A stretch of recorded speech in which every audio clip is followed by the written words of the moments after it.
Hey everyone, Brian Elliott with Focused Story Films here, and today I am super excited because we are continuing the Boudoir series.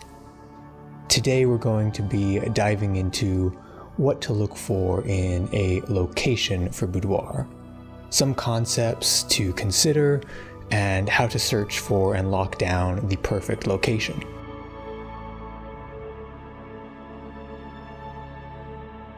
First step is to refer to your conceptual mood boards, video outline, and shot list to make sure that you have a clear vision for the location in your mind. If you just take the first possible location available without considering the feel of your video or anything like that, you could end up in a space that doesn't actually serve the vision. Think about the location's lighting and the lighting your video needs. Is it a very moody dark boudoir? A studio with big windows might not actually serve the look of your video. On the other hand, shooting a light and airy boudoir in a dark basement kind of setting could make your job a lot more difficult and require a huge crazy lighting setup. Also consider your color palette.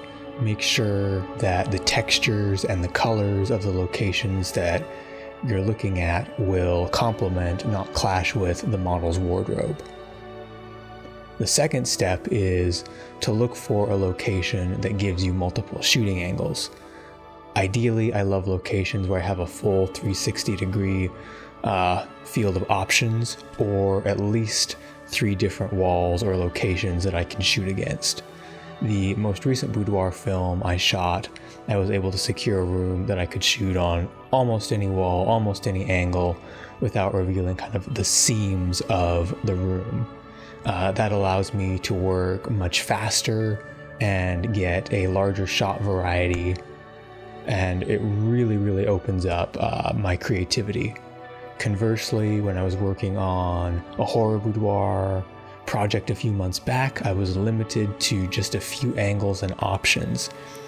This created challenges not only to shooting, but also when I was editing the project, trying to create a sense of continuity without jump cuts. Fortunately, I was able to pull it off, but it required a lot of modification on the fly to my shot list and scrapping some of the ideas that I was hoping to include in the video. Step 3 is consider the cost of the different studios. Depending on where you live and what studios are available to you, they can be a range of prices.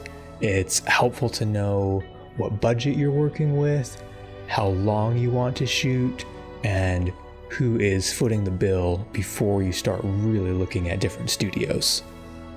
If it's a creative shoot for my portfolio, I'm always the one footing the bill.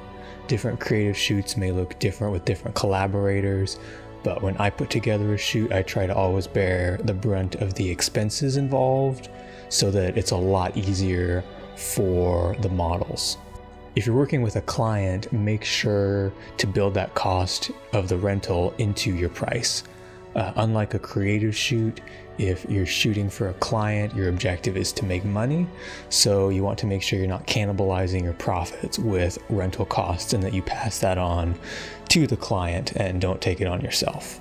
How do you actually find a studio? I've given you all sorts of knowledge about how to pick the right studio, but how do you find studios to begin with?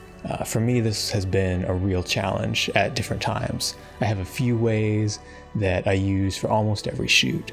First, if you're working with a model, don't be afraid to see if she has suggestions, specifically if she's a little more experienced in the industry. Second, join a photography and videography groups on Facebook for your area and post in detail the kind of look that you're after. A lot of photographers rent out their studios for extra income. You'll very likely get multiple hits from different studios and be able to kind of pick the one that fits your project the best. And finally, if you're not able to utilize either of those, go on Instagram and look up different photographers and studio spaces and reach out directly to them. This method will be more hit and miss, but there's always someone out there who's willing to rent out a studio space. All right, guys, that wraps it up for this video. I hope all of you enjoyed this. If you did, please feel free to give me a thumbs up and feel free to subscribe, and I will catch all of you in the next one. Peace.